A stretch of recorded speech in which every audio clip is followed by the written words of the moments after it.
Good evening, अस्सलाम वालेकुम। कैसे हैं आप लोग? उम्मीद करता हूं कि आप लोग खैरियत से होंगे। चलिए बच्चों, आज हम लोग पढ़ाई की शुरुआत करते हैं और नाइट्रोजन परिवार के तत्वों के सामान्य लक्षणों के बारे में जानते हैं। आइए समझते हैं नाइट्रोजन परिवार के तत्वों के सामान्य लक्षणों के बारे में। जैसा कि मैंने नाइट्रोजन परिवार के सामान्य लक्षणों के बारे में ऑक्सीडेशन, संयोजकता, वैलेंसी, एटॉमिक साइज, परमाणु आकार और आपका जो है विद्युत ऋणात्मकता, आध्यात्मिक लक्षण, आयनन एंथैल्पी, इन सब पर मैंने पिछला वीडियो बना करके आपको दिया। आइए आज नए तरीके से वीडियो की शुरुआत करते हैं और नाइट्रोजन परिवार के तत्वों को समझने की कोशिश करते हैं। आइए समझते हैं इसके एक और एक और कैरेक्टर्स के बारे में, इसके एक और लक्षण के बारे में, जिसे हम भौतिक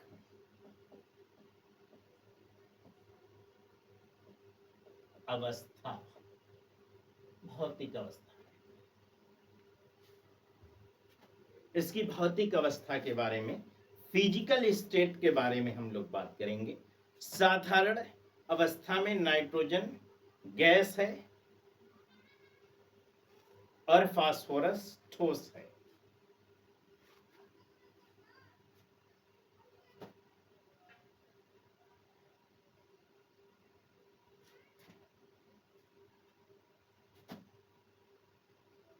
और ऐसा क्यों है? अगर आप इसे समझने की कोशिश करें तो आपको एक चीज से समझ में आता है कि नाइट्रोजन N2 N2 का अणुभार कितना होगा। N2 का अणुभार, तो नाइट्रोजन का अणुभार कितना होता है? 14 होता है। तो 14 इंटू 2 यानी कि 28 होगा। जबकि फास्फोरस का अणुभार, इसे P4 के रूप में हम लिखते हैं फास्फोरस को सामान्यतः, और 32 होता है। तो P4 का अणुभार कितना हो जाएगा? डायरेक्टली कर दें तो तकरीबन आपका आ जाएगा 124 के आसपास।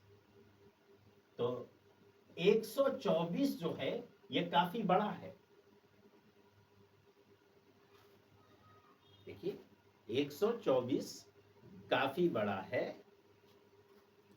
124 या 128 के आसपास ये आपका आएगा, है ना, यही आएगा। तो ये जो है काफी बड़ा आकार हो जाता है। इसका जो है परमाणु भार, अणु भार काफी ज्यादा हो जाता है।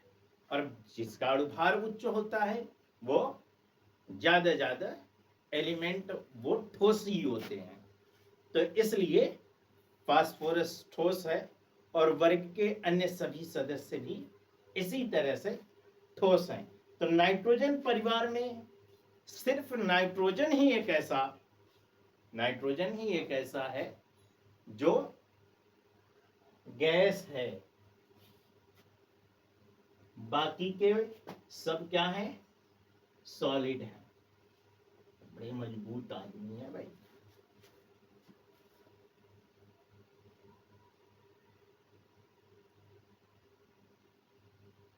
ठीक है।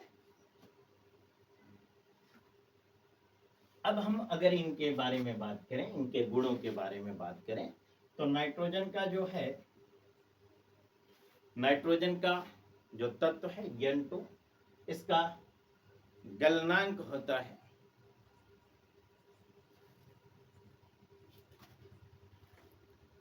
-200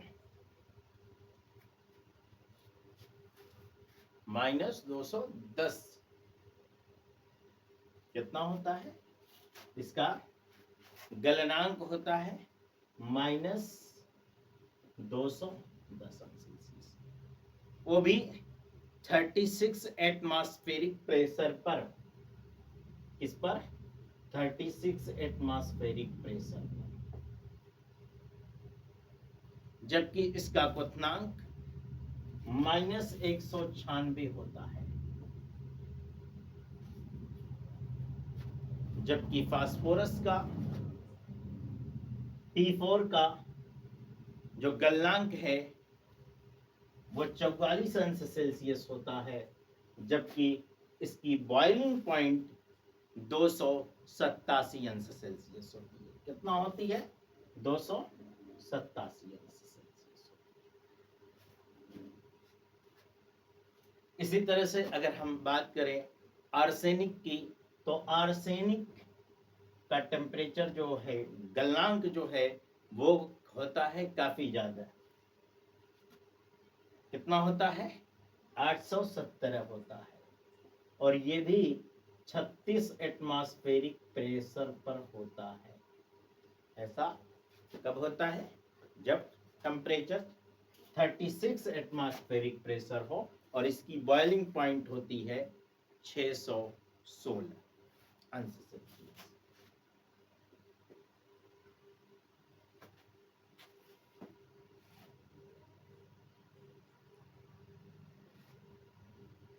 एंटीमनी Sb का, इसका जो है गलनांक होता है 630 आपका, और बॉइलिंग पॉइंट इसकी होती है 1440।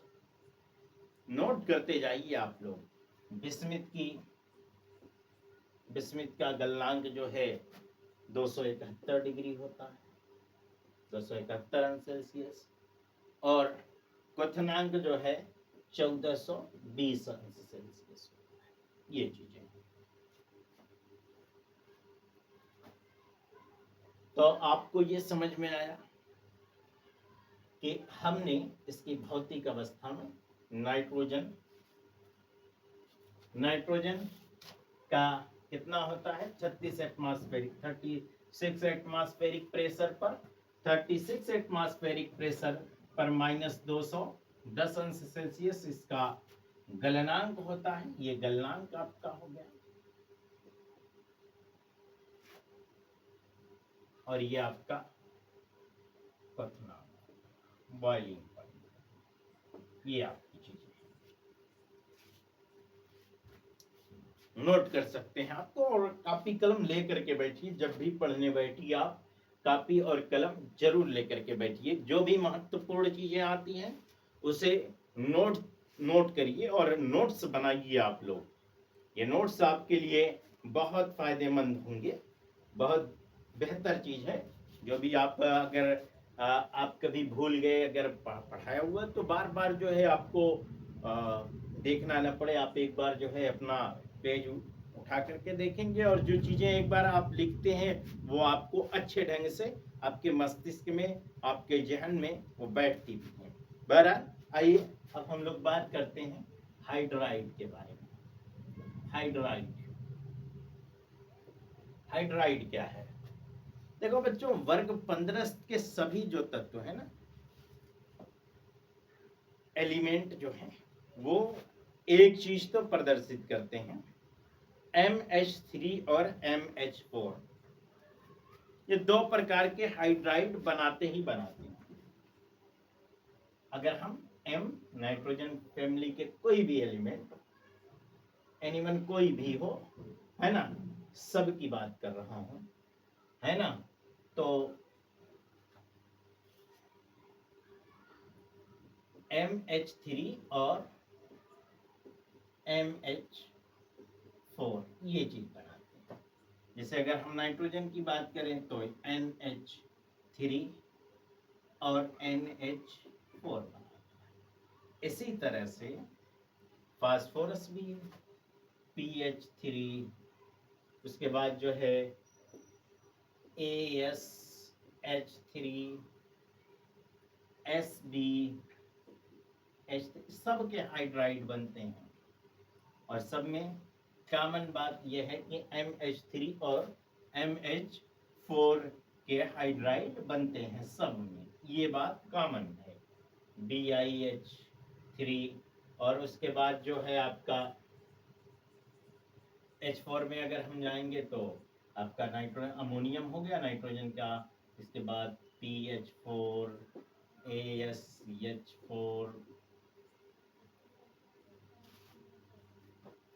SDH4 BIH4 सब में दो बातें कॉमन है, सब में बनेगा। ठीक है, तो हाइड्राइड बनाते हैं ये, इनमें हाइड्राइड बनाने के गुण पाए जाते हैं, लक्षण पाए जाते हैं, और लक्षण इनका क्या है कि ये हाइड्राइड बनाते हैं। ठीक है, दूसरी बात अगर हम करें इसके, हम क्षारीय गुण के बारे में, बेसिक कैरेक्टर्स के बारे में, यानी कि क्षारीय गुण क्या है इसका, इसके बारे में हम समझें। क्षारीय क्वालिटी क्या है नाइट्रोजन परिवार के तत्वों की। तो क्षारीय क्वालिटी यानी हाइड्राइड बना रहे हैं, तो हाइड्राइडों के क्षारीय गुण उनके आकार बढ़ने से, आकार बढ़ने अर्थात इलेक्ट्रॉन घनत्व घटने के साथ साथ क्या होता है, घटता है। जैसे आपने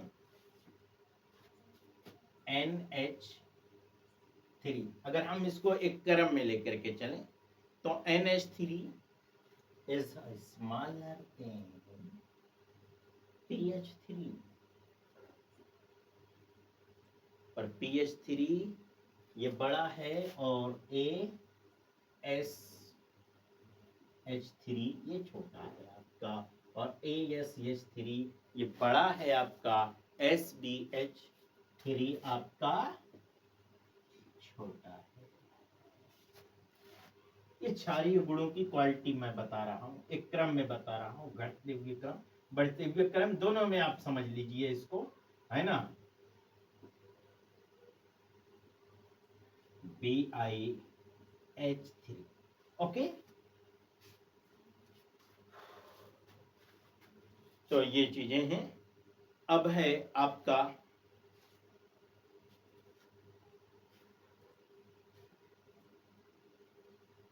उष्मीय स्थायित्व, उष्मीय स्थायित्व के बारे में बात करें।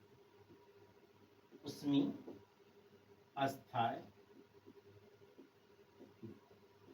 उष्मीय स्थायित्व क्या है इसका, उष्मीय स्थायित्व थर्मल स्टेबिलिटी, यानी वर्ग में नीचे जाने पर हाइड्राइडों का जो उष्मीय स्थायित्व है वो घटता है, क्योंकि परमाणु आकार बढ़ता है, और जब परमाणु आकार बढ़ेगा जिससे जो बंद होते हैं, यानी कि एम मतलब नाइट्रोजन फैमिली का कोई एक एलिमेंट MH, तो इनके बीच क्या होता है, लंबाई बढ़ती है, दूरी बढ़ती है, तो उष्मीय स्थायित्व का इस पर असर पड़ता है, और वर्ग में नीचे जाने पर उष्मीय स्थायित्व हाइड्राइडों का घटता है। ये दो चीजें हो गई। हाइड्राइड में हमने एक चीज तो समझा, हाइड्राइड के अंदर क्षारीय क्वालिटी, दूसरी क्वालिटी इसकी हमने उष्मीय स्थायित्व की समझी। ये दो चीजें हो गई। उम्मीद करता हूं आपको हमारा ये वीडियो अच्छा लग रहा होगा। तो अगर आपको ये हमारा वीडियो अच्छा लग रहा है तो शेयर करते जाइए, शेयर करते जाइए इसे, ताकि इससे और लोगों को फायदा पहुंच सके, और लोगों को ये नफा बख्श हो, जिससे आप ही फायदा न उठाइए,